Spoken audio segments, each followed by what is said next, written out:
அனைவருக்கும் காலை வணக்கம். உங்களின் தொழில் வளர்ச்சி அடைய எளிய தாந்திரிகம் என்ன அப்படின்னு பார்த்தீங்கன்னா, ஒரு 5 எலுமிச்சம்பழம் எடுத்துக்கோங்க.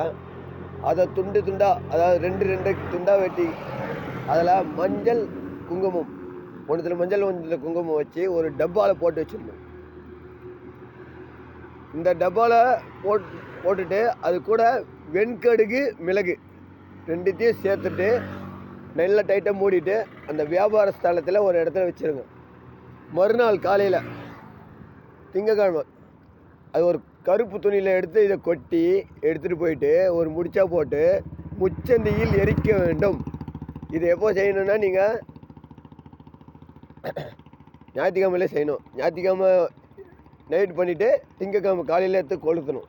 இந்த மாதிரி தொடர்ச்சியாக நீங்கள் செஞ்சுட்டு வர உங்களோட தொழில் அபிவிருத்தி அடையும் என்பது நிதர்சனமான உண்மை. முயற்சி பண்ணி பாருங்கள். நன்றி, வணக்கம். நம்ம சேனல் லைக் பண்ணுங்கள், சப்போர்ட் பண்ணுங்கள்.